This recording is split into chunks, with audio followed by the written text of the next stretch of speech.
Welcome to Bruins Overtime Live, presented by BuyAToyota.com. For offers not seen on TV, visit BuyAToyota.com. Adam Pellerin, Billy Jaffe, Barry Peterson here with you. The Bruins lose 7-2 in Dallas tonight.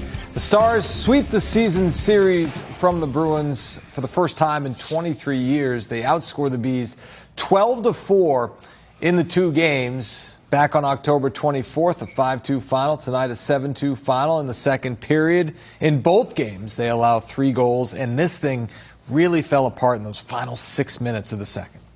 Yeah, just like it fell apart with about 6-7 minutes in their previous meeting between these two teams. Albeit, the biggest difference, as you mentioned, is that the Stars scored 3 power play goals in that game at TD Garden. Here, maybe more, can I say even more discouraging, Barry? I don't know. Is that these were all 5-on-5 goals. Yep. This wasn't even a power play-filled game. These were 7 5-on-5 goals that the Bruins gave up. And far too easy. Oh, yeah. Yeah. Yeah, we got time to get to that. This is unbelievable. Like, Barry, and we talked about before the game, partner, about building off of the previous game. Yep. What did that mean? We said even if they lose, play the right way. Do the right things. Give yourself the opportunity and give everybody, and most importantly yourself, because I do think that this team, I know this team, we've heard too much from the guys, Barry, are losing, or don't have the confidence that they need. So we wanted to see them play confidently, securely, and with the kind of emotion and passion that we felt that they had against St. Louis. We had a little bit of that in the first. There was hope there, but after that, partner, not much. No, and I think this is about the third, maybe fourth time this year where I've come to the game as we talked in the pregame. I wasn't sure what to expect, but I knew what I hoped was a build-off of the previous 1 or 2 games to kind of get things going, to show that you were going in the right direction. This is about the third or fourth time. 2 steps forward, but this time, 3 steps back. And even this time was different, right? Because you did something that you haven't done all year long in St. Louis. You scored 3 goals in that third period. You come back and win a game after trailing after 2 periods. You do something you haven't done all year long. You talk about what the guys said after the game, talking about the confidence they have, talking about their 5-on-5 game, right? Because that was big for them in St. Louis, and that's been coming along. It's been the special teams that have killed them tonight. But you talked about the momentum, and we talked about it in the pregame show, right? 109 in the hockey game, you're down 1-0. 109 in. Confident teams know how to stop things before they snowball. They understand, right? They go back to the process, as they like to call it. They go back to their structure, which, Barry, we haven't seen enough of this year. We've seen not enough. And that's where I was going to go with you, agreeing, Billy, about what good teams do. But good teams have an identity. They have the backbone. The strength of this team and the organization has always been their goals against and their team defense. And you were a tough team to play against, even if you were on the road or at home. Your play really didn't change that much because you had the process and the structure. That's completely gone right now. All right, you mentioned the goal 109 into the game to give the Stars a 1-0 lead, and then at the 6:36 mark of the first period, Mason Lohrei commits a penalty on Evgenii Dadonov, and you're looking at the play and you're saying, all right, where is the penalty A? And then you could stomach a hold. You could tolerate it, right? But you were still kind of looking to see where it was, right? So and that's why I was distracted when they said there was a penalty shot. Right. I hope. Well, this is it. They're waiting. The previous look is the best, where it shows that he is nowhere free and clear. There's no separate. Right here, there's no separation. There's none. So take a look at the rule. Denied reasonable scoring. Is that what they're saying? Is that what the referee said?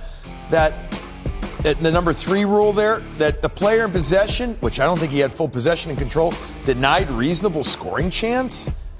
I don't know. I mean, then our number 4, possession and control, had no opposing player between himself and the goaltender? No, negative. There was no separation there. It was a bad call.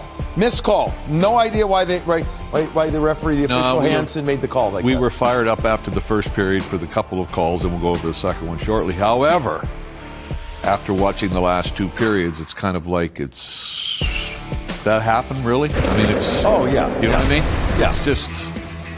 Now, here's the penalty shot. This is a nice Dadonov. move. Yeah. This is great set of hands. Great set of hands and the patience, and he makes it look easy going below blocker, above pad. Like is that in between the arm and underneath the arm? Wherever it is, he waits it out. Yeah, it's blocker to arm there, and what a shot. So Dadonov. 6:36, you're down 2-0. You don't feel very good. But then you have to give the Bruins credit because this latter part of this first period, they kind of hung in there. They got their momentum going. They got a goal, and, Yeah, you felt okay. Yeah. After the I first actually period. felt good. Yeah. That takes a lot for me sometimes, right? I felt good there. Because I said, okay, they're showing that response. They're showing the confidence that just a week ago, we heard the captain talk about needing more confidence in everything. We've heard Pastrnak talking about not having, not shoot first mentality and the confidence, et cetera. I keep going back to that, guys, because it's kind of striking to me how much we've heard them talk about needing more confidence. And I'm thinking, watching that game, and we haven't gotten to the Bruins goal yet, but they score, and then all of a sudden, this is pretty good. One shot from tying this, and you almost felt like they were then going to take control of the game. At least I did. I felt like they had a legit chance to. After the first, I'm pretty happy with this team. Before the goal, though, the other big moment, Oh, of yeah. course, in the first period is the Jamie Benn hit on Brandon Carlo. Again, called a 5-minute major on the ice. They review it, and they reduce it to a 2-minute minor. which to me was even worse than the penalty call, which I totally agree with, Billy. It wasn't a penalty shot call, excuse me. But this here, to me, was a major. I just don't understand it. They called it correctly a major. Carlo sees Ben coming. He's trying to defend and get a better push. Ben has the opportunity, to me, Billy, to go around him on either side and pursues through the middle and goes right at the numbers in a very vulnerable, dangerous position for a defenseman when you're that 3 feet away from the boards. Those are the types of hits, to me, that the National Hockey League wants to eliminate. Yes, I couldn't agree more. But this is my guess. They're going to, and great news is that Brandon Carlo came back. Oh, that's no question. The single best so news we of can all. talk about, we can rant and rave, and we'll go back to it here. But, Carlo comes back, and, he went through testing and everything, obviously, and he's all, when I say all right, I mean, here he mishandled the puck. It actually led to an opportunity that Pastrnak got. But we're just watching Brandon Carlo, and we're watching him move up there. So going back to the hit there. So, there's a lot of plays where defensemen take the puck, let's say, up the wall. In fact, we had 2 or 3 of them this year already, and Brick has done a good job of breaking down if he thought it is or isn't, and we've talked about it too. But when they cut back, they then don't make the call. Wasn't it the Peak play? And who was the other? I'm blanking on the other defenseman. Peak was a good example. But then they turn back, right? And the player's already committed to the hip. This committed to the hit, and so there isn't a penalty. I'm just guessing. No idea, because I haven't talked to the I think league. Cole Koepke's the other one, by the way. I think you're talking. Okay. Cole Koepke. But on this one, guys, I'm guessing that they think because Carlo puts on the brakes a bit, which we see defensemen do an awful lot, that they're saying by doing that, he puts Ben in a position that he can't avoid. I don't agree with that. Would you agree with my guesstimate that that's what they're thinking? Yes, because I think as we were sitting in the green room watching replays, we saw people drawing circles around skates and stuff, correct? Well, we saw that. We can see it in slow watch. You can see in slow motion here, but I still think that Carlo's entitled to be able to defend himself, because if he's just supposed to skate, what's he supposed to do here? Turn away from getting to the puck? Right So there, you think that Jamie Benn had reasonable time to avoid? I think Ben could have gone to the inside between the net and Carlo and get that puck. How about instead of just hitting him from behind, using your stick and then coming in like this? That's what I think.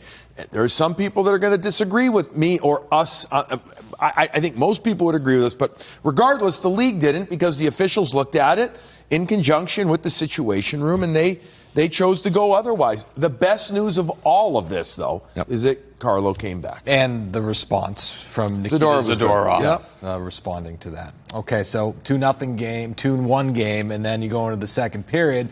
Again, not a bad start to the second period by the Bruins. No, they had some chances, actually. But then things fall apart in a big way. Just under 6 minutes left in the second. Yeah, and you're just going to see, look at this. Do you think this is almost a power play when you're watching this, Billy, where the Bruins are caught up high in the gap between the forwards and the defense, and the Bruins just get caught standing around. Ben goes to the front of the net. He provides the screen, and then Stankoven just goes in and gets the rebound.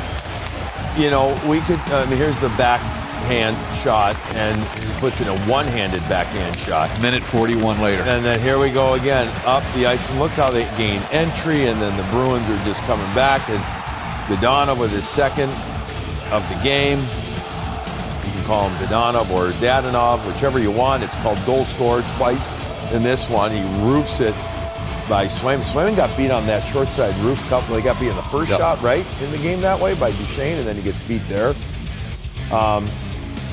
We can go, we're not gonna, but there was that second goal, the one they came up where you talked about the gaps and everything.